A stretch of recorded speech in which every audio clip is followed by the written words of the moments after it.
shop. All right, it's that time again. Hey everyone, welcome back to another episode of What's in the Shop. Today we're going to be talking about some firsts. What does that mean? Well, stay tuned and find out. But let's kick it off with this one, which is a first. And I'm talking about the very first Gatefold record in modern recording history. None other than Ella Fitzgerald sings Cole Porter. Ella Fitzgerald sings the Cole Porter songbook. This is, believe it or not, the very first gatefold ever in recording history. What is a gatefold, some of you may ask? This is a gatefold, an album that opens up with two parts. So there you have it. This is an original pressing, funnily enough, that I have in the shop. It's mono as well.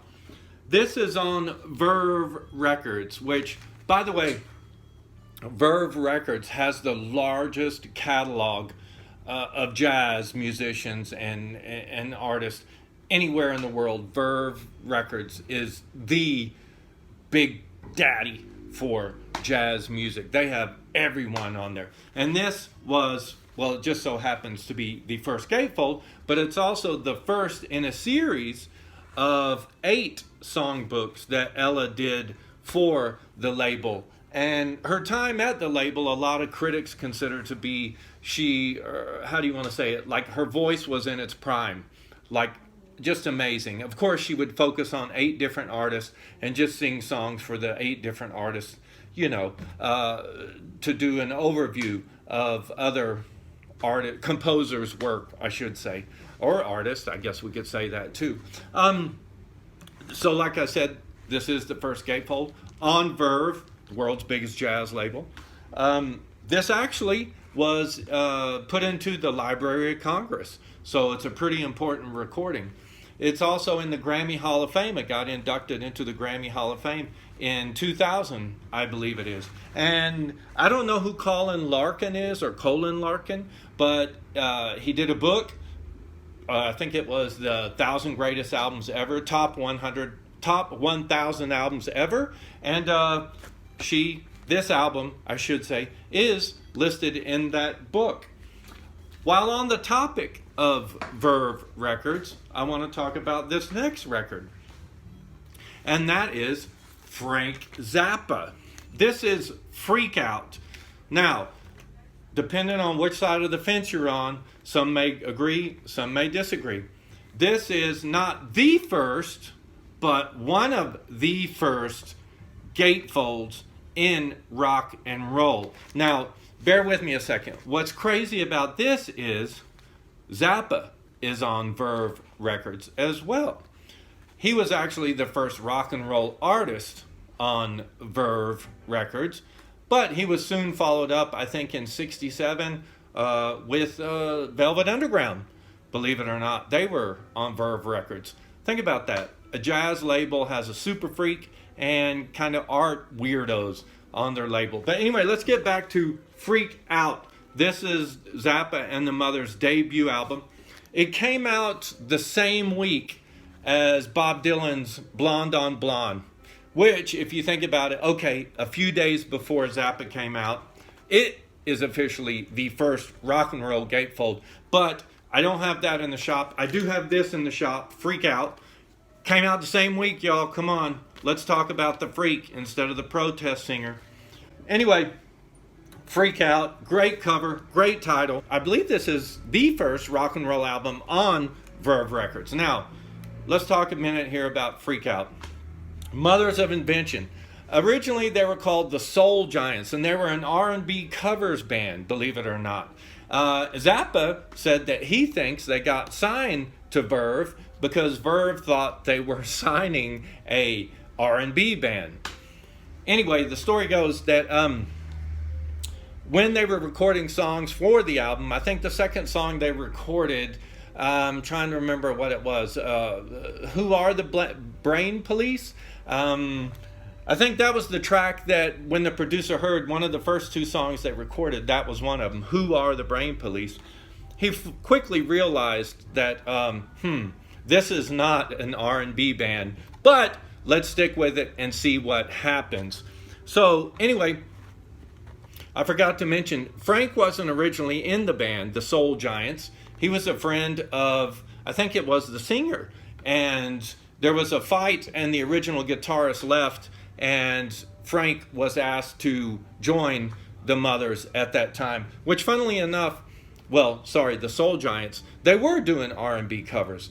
And when Frank joined, Frank slyly convinced the guys to say, R&B covers are cool, but my songs are cooler. So why don't we do original material and we'll play all my stuff? And he convinced them to do so. Speaking of convincing, Zappa, after the label head had heard and realized that they were not an R&B band, Zappa asked him if he could get a little more money. He wanted to try an experiment. And he wanted to invite all the freaks, drug addicts, prostitutes, and whatever that he possibly could off of Sunset Boulevard to come in the studio and record a track for this album. Well, guess what? The label had agreed. They recorded the track, and that track is actually the longest track on the album, and it is the last track. What is it called? The Return of the Son of Monster Magnet, believe it or not. Monster Magnet, some of you may know, was also used as a name for a group, a kind of stoner rock group, Monster Magnet. But anyway, what I wanted to talk about with this, with Freak Out, is this is an original pressing as well. And one way you can tell, when you open it up, whoops, it's not in the greatest of shape. There's some newspaper clippings, so if you happen to get this, you get all these extra clippings that some fan had stuck in there. If you look in your original pressing, or if you have one and you want to know if it's an original pressing, look right here. Zappa put a notice in the album telling people if you were planning on visiting LA to send, I think it was $1 to this address they had listed here, and you could get a freak out map of all the crazy, freaky places to go in LA. I think, like I said, it cost $1. They actually sent the map out. It's not that this ad, they pulled the ad after the original pressing, the ad that you saw here. And that doesn't make it super valuable, although it is cool to know that you have the Freak Out ad in your Freak Out record. But what's really makes it valuable is if some nerd actually sent the $1 or however much it was to the address and actually got the Freak Out map and had it in the record when you got it. Now, if you get that, that is extremely valuable. But anyway, Frank Zappa's Freak Out. Funnily enough, this album also was the inspiration for the Beatles' Sgt. Pepper's, believe it or not. In fact, McCartney had said that Sgt. Pepper's was their Freak Out. Funnily enough, when Frank was asked about it, he kind of laughed about the Beatles and said he didn't like the Beatles because they were only in it for the money. Think about that. That was another Mothers album, only in it for the money. Anyway, Freak Out entered into the Grammy Hall of Fame in 1999. Rolling Stone listed as one of the 500 greatest albums ever. This is also listed in the book 1001 Albums You Must Hear Before You Die. And Classic Rock Magazine named it as one of the 50 albums that built prog rock. So there you have it, the first rock and roll record on Verve and one of the first gatefold records in rock and roll. First, of course, going to Bob Dylan. Next up, another first. We talked about a few gatefolds. This is the first box set. There's some people out there, collectors, who are crazy about box sets. Believe it or not, this is the first box set in rock and roll, and it is by a hippie, funnily enough, Donovan. From A Flower to a Garden. This one's in pretty good shape. I mean, this is a little beat up. But what's cool about this, it is in a box. It's a double album. They released the two albums separately in the U.S. I think it was called... well, let me explain this. Donovan put two albums in here. Well, let's back up a little bit. He had just had a big hit with Mellow Yellow in the early 60s. And he wanted to try to change directions. And he said, you know what, instead of being all psychedelic and stuff like that, I'm going to record some singles. So he went into the studio and recorded like about 3 hit singles. Don't ask me what they are, because I don't know. I'm not a big Donovan fan. But anyway, after recording that, he felt like he wasn't being recognized good enough as a guitarist. And he also had a change in his way of thinking, so to speak. He was enlightened, if you want to say, or just had a change of attitude about hippie subculture. You can never tell with this, could you, with this cover. By the way, this infrared image here, or shot on infrared film with the color shift, it was shot by the same guy. Him and Jimi Hendrix shared the same personal photographer, so if it looks a little bit psychedelic, kind of Hendrixy, that's the reason why. But anyway, Donovan felt that it was time to move on, and he wanted to record some music to kind of showcase his guitar playing skills. So he did 2 albums.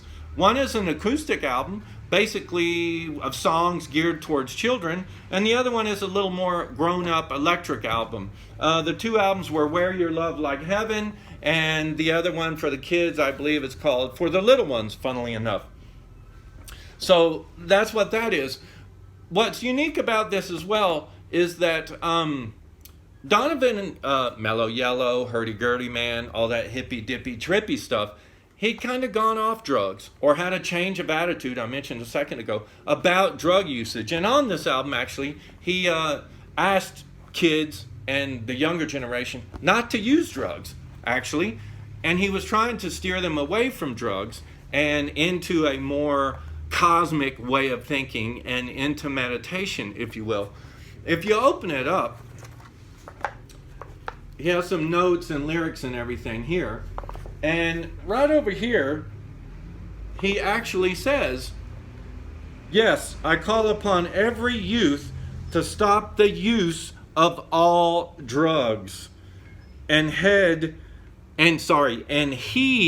the quest to seek the sun. So there you go. Donovan, he himself had been arrested for drugs and hassled for drugs, wanted to change his tune.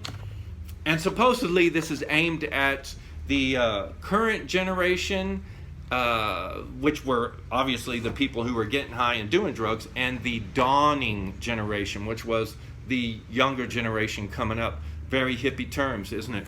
The other thing that's cool about this here in the shop is that this still has its inside, or its inner booklet, which is a folder. It almost looks like a little school folder with this cool Donovan thing on it.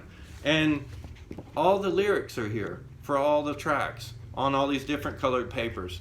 This is all for the children's album. I don't know if one came for the adult album, but this is really cool that this is still intact and it's all here. So there you have it. That is the first box set in rock and roll from Donovan. A gift from a flower to a garden. And yes, guess what? It is in the shop.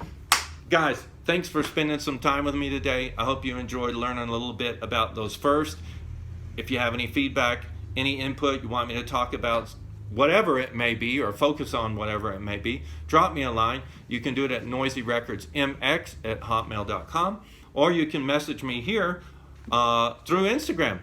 It's a new year, guys. Let's have a great one. Keep on rocking.